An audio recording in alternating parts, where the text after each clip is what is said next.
आइए सुनते हैं यशपाल जैन जी की कहानी आनंद का स्रोत, त्याग का आदर्श और सेवा और श्रम की महिमा। आनंद का स्रोत। एक नगर था, उसमें हर घर में दुख था। किसी के बच्चे न होने से हैरानी थी, किसी के अधिक बच्चे होने से कोई काम के मारे हैरान था, तो किसी के पास काम ही नहीं था। किसी के पास धन का बाहुल्य था और किसी के धन का अभाव ही अभाव था। कहने का मतलब यह कि हर घर में परेशानी थी। एक दिन अचानक आकाशवाणी हुई कि नगर के निकट अमुक स्थान पर सुख का ढेर लगा है। लोग अपने दुख की गठरी ले जाएं, उसे वहां पटकाएं और सुख की गठरी बांध लाएं।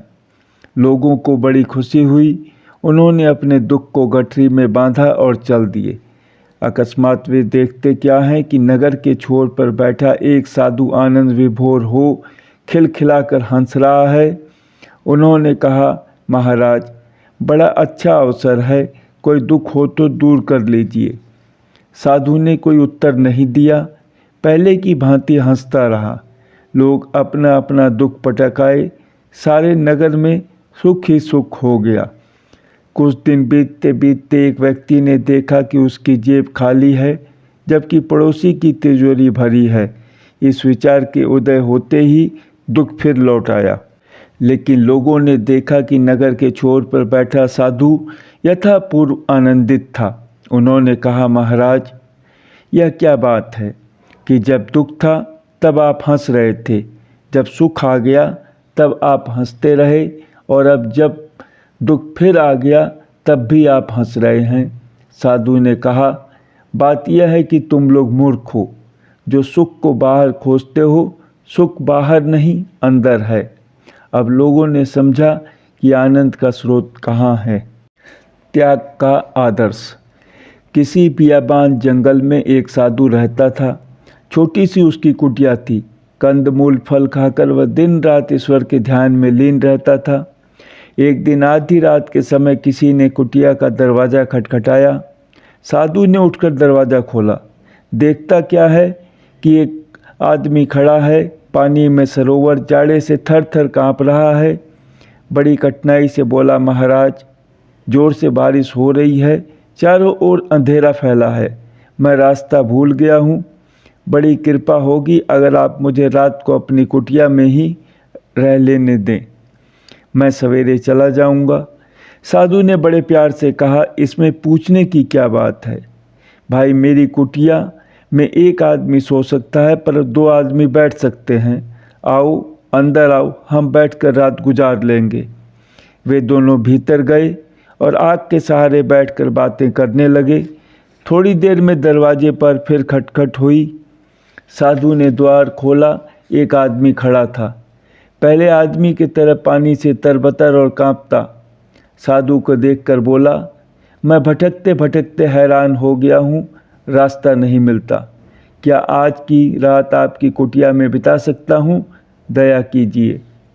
साधु ने ममता भरी आवाज़ में कहा, भैया, ये कुटिया मेरी नहीं, तुम सबकी है। इस कुटिया में इतनी जगह है कि एक आदमी लेट सकता है, दो आदमी बैठ सकते हैं और तीन खड़े हो सकते हैं। तुम अंदर आ जाओ, तीनों खड़े होकर मौत से बातें करेंगे। इतना कहकर उसने बड़ी आत्मीयता से उस आदमी को अंदर कर लिया। कहते हैं यह कोई कथा मात्र नहीं है। एक समय था जबकि हमारे देश में दूसरों के लिए लोग बड़े से बड़ा त्याग करने को तैयार रहते थे। सेवा और श्रम की महिमा। एक बार गुरु गोविंद सिंह कहीं धर्म चर्चा कर रहे थे। शिष्य उनकी धारा प्रवाह पानी को मंत्रमुग्ध होकर सुन रहे थे। चर्चा समाप्त होने पर गुरु गोविंद सिंह को प्यास लगी।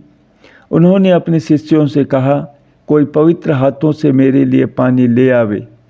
एक शिष्य दौड़ा हुआ गया और तत्काल चांदी के गिलास में निर्मल जल ले आया। गिलास को गुरु गोविंद सिंह की ओर बढ़ाते हुए उसने कहा, लीजिए गुरुदेव। गुरु गोविंद सिंह ने गिलास हाथ में लेते हुए शिष्य की हथेली की ओर देखा। बोले, वत्स, तुम्हारे हाथ तो बड़े कोमल हैं। गुरु के इस वचन को प्रशंसा मानकर शिष्य को बड़ी प्रसन्नता हुई। गर्व से बोला, गुरुदेव, मेरे हाथ इसलिए कोमल हैं कि मुझे कोई श्रम नहीं करना पड़ता। मेरे यहाँ बहुत से नौकर चाकर हैं, उनसे जो कहता हूँ फौरन कर देते हैं। गुरु गोविंद सिंह गिलास को अपने होठों से लगाने ही वाले थे कि उनका हाथ रुक गया। बड़े गंभीर स्वर में उन्होंने कहा, वत्स, जिस हाथ ने कभी कोई सेवा नहीं की, कभी कोई काम नहीं किया, मजूरी से जो मजबूत नहीं हुआ और जिसकी हथेली में मेहनत करने से गांठ नहीं पड़ी, उस हाथ को पवित्र कैसे कहा जा सकता है? वह कुछ रुके, फिर बोले, पवित्रता तो सेवा और श्रम से प्राप्त होती है। क्षमा करना वत्स, मैं तुम्हारे हाथ का पानी नहीं पी सकता।